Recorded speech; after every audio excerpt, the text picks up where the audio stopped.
Hi friend, আমি রানা মেডিকেলের নতুন আর এক ভিডিও নিয়ে চলে এসেছি তোমাদের সামনে। আমরা মূলত যারা আইসিইউতে কাজ করে থাকি অথবা এমার্জেন্সি ডিপার্টমেন্টে কাজ করে থাকি তাদের সকলেরই এমার্জেন্সি ড্রাগ সম্বন্ধে ধারণা থাকা উচিত। তো আজকের আমাদের আলোচনার মেন বিষয় হচ্ছে এমার্জেন্সি মেডিসিন বা ড্রাগ। তো দেখে নেওয়া যাক ইন্টেনসিভ কেয়ার ইউনিট বা এমার্জেন্সি ইউনিটে ব্যবহৃত হওয়া বিভিন্ন মেডিসিন নিয়ে। প্রথমেই আমরা জেনে নেব ইঞ্জেকশন অ্যাড্রিনালিন, যেটা হচ্ছে 1 mg থাকে 1 ml ইউজ করা থাকে কার্ডিয়াক অ্যারেস্ট, অ্যানাফাইলেটিক শক বা সুপারফিশিয়াল ব্লিডিং বন্ধ করবার জন্যে। এর সাইড এফেক্ট নাউজিয়া, ভমিটিং, আর অ্যাডভার্স এফেক্ট হচ্ছে হাইপার টেনশান, টাকিকার্ডিয়া, মায়োকার্ডিয়াল ইসেমিয়া। এইগুলো থাকলে আমরা ইউজ করব না। এর পরবর্তীতে চলে আসি ইঞ্জেকশন নরাট বা নরঅ্যাড্রিনালিন, যেটা হচ্ছে 2 mg থাকে পার ml, যেটা ইউজ করা হয়ে থাকে ট্রিট হাইপোটেনশান বা ডিউরিং সেপটিক শক। আর side effect nausea, vomiting, breathing problem. আর অ্যাডভার্স এফেক্ট হচ্ছে হাইপার টেনশান, মায়োকার্ডিয়াল ইসেমিয়া, যে কোনো অ্যারিথমিয়ার ক্ষেত্রে এইগুলো আমরা ইউজ করব না। তো এর পরবর্তীতে নিয়ে আসা যাক অ্যাট্রোপিন, যেটা হচ্ছে 0.6 mg থাকে পার ml। এটা ইউজ করা হয়ে থাকে মূলত ব্র্যাডিকার্ডিয়ার ক্ষেত্রে, আমরা সকলেই জানি। আর একটা অর্গানোফসফেট পয়জনিংয়ের অ্যান্টিডোট হিসাবে ব্যবহার করা হয়ে থাকে। এর সাইড এফেক্ট হচ্ছে ইউরিন কম হয়, চেস্ট পেন হয়, ব্রিদিং প্রবলেম হয়। এরপরে ইঞ্জেকশান অ্যামিওডারন, যেটা হচ্ছে 50 mg থাকে পার ml। 3 ml ভাইল হয়, 150 mg থাকে। ইউজ হয় ventricle ফিব্রিলেশান, arterial ফিব্রিলেশান, ventricle tachycardia. Side effect হচ্ছে ইউরিন আউটপুট কমে যায়, হাইপোটেনশান, এইগুলো। এর পরবর্তী ইঞ্জেকশান হাইড্রোকর্টিজম বা কর্স, যেটা হচ্ছে একটা ভাইল 100 mg হয়ে থাকে। এটা ইউজ করা হয় হচ্ছে allergy reaction, autoimmune disease, যা side effect nausea, vomiting, breathing issue, chest pain, এইগুলো। এর পরবর্তীতে ইঞ্জেকশান হেপারিন, যেটা হচ্ছে ইউজ করা হয় যাতে ব্লাড যাতে ক্লট না হয়, সেই ক্ষেত্রে আমরা ইউজ করি। এছাড়া সেন্ট্রাল লাইনের ফ্লাশের ক্ষেত্রে বা ডায়ালাইসিস লাইন বা কিছু পেরিফেরাল ক্যানুলা, যেগুলো ফ্লাশের ক্ষেত্রে অনেক ক্ষেত্রে এই হেপারিন ইউজ করা হয়, তার সাথে এনএস ডায়ালেট করে। এর পরবর্তীতে ইঞ্জেকশান ট্রানাক্সামিক অ্যাসিড, যেটা হচ্ছে 100 mg থাকে পার ml, 5 ml ভাইল হয়, 500 mg হয়। ব্লিডিং স্টপ করার ক্ষেত্রে এটা ব্যবহার করা হয়, যেটা হচ্ছে ইঞ্জেকশান পজ হিসাবে মূলত আমরা চিনে থাকি। এর পরবর্তীতে সেটা হচ্ছে ইঞ্জেকশান নাইট্রোগ্লিসারিন বা এনটিজি, 5 mg থাকে পার ml, 5 ml ভাইল হয়, 25 mg।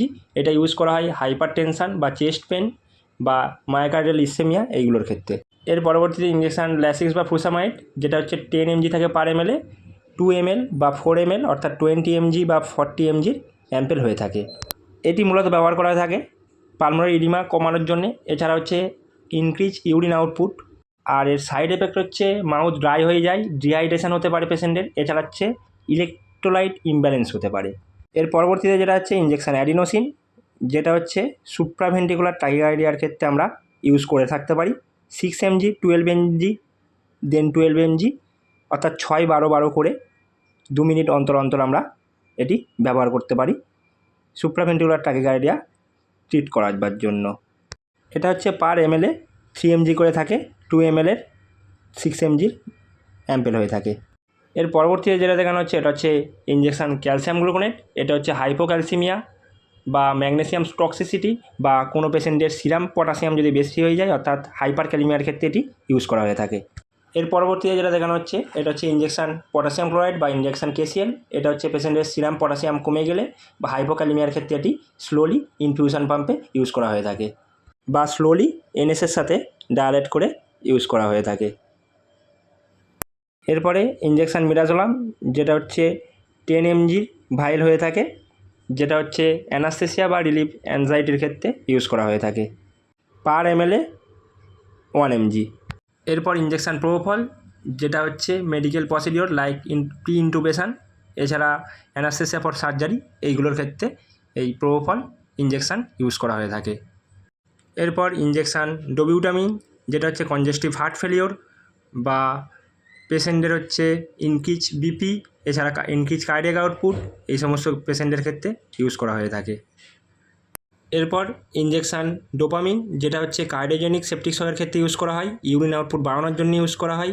ইউরিনারি ব্লাড ফ্লো বা রেনাল ব্লাড ফ্লো, সেটাকে বাড়ানোর জন্য ইউজ করা হয়। এছাড়া হাইপোটেনশান। ডোপামিন প্রত্যেক ml 40 mg থাকে, 5 ml অ্যাম্পেল হয়, টোটাল 200 mg থাকে। এরপর ইঞ্জেকশান ডেক্সামিথাসন, যেটা হচ্ছে 4 mg পার ml থাকে। এটা হচ্ছে সিওপিডি, অ্যাজমা, অ্যালার্জি এই সমস্ত পেশেন্টের ক্ষেত্রে ইউজ করা হয়। এছাড়া হচ্ছে ইন্ট্রাক্রিনিয়াল প্রেশার যাদের বেড়ে যায় সেইগুলোকে ম্যানেজ করতে এটা ইউজ করা হয়ে থাকে। এরপর 25% ডেক্সটোজ, যেটা হচ্ছে হাইপ্রোগ্লাইসেমিয়া পেশেন্টের ক্ষেত্রে ইউজ করা হয়ে থাকে। এরপর ইঞ্জেকশান সোডাবাইকার্ব, যেটা হচ্ছে অ্যাসিডোসিস অর্থাৎ পিএইচের মান নর্মালের থেকে কমে গেলে 7.35 তার থেকে কমে গেলে। এছাড়া হচ্ছে ট্রিট টু হাইপার ক্যালিমিয়া। এরপরে ইঞ্জেকশান এভিল 22.75 mg পার ml থাকে, আর এটা ইউজ করা হয় ট্রিট টু অ্যালার্জি রিয়াকশানের ক্ষেত্রে। এরপর ইঞ্জেকশান ভিটামিন কে, যেটা মোস্ট কমনলি ইউজ করা হয় ব্লাড ক্লটিং প্রবলেমের জন্যে।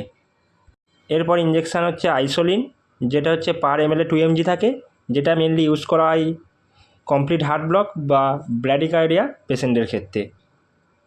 এরপর ইঞ্জেকশান গ্লাইকোপাইরাইড, যেটা হচ্ছে 0.2 mg থাকে পার ml, যেটা মেনলি বা মোস্ট কমনলি ইউজ করা হয় রেসপিরেটরি ট্র্যাক সিক্রেশান সেই ক্ষেত্রে। এছাড়া ব্র্যাডিকার্ডিয়ার ক্ষেত্রেও অনেক ক্ষেত্রে ইউজ করা হয়ে থাকে। ভিডিওটি ভালো লাগলে লাইক, কমেন্ট, শেয়ার করে দিন। আর এই ধরনের ভিডিও পেতে গেলে অবশ্যই রানার্স মেডিকেল ফ্যামিলি চ্যানেলটিকে সাবস্ক্রাইব করে রাখুন।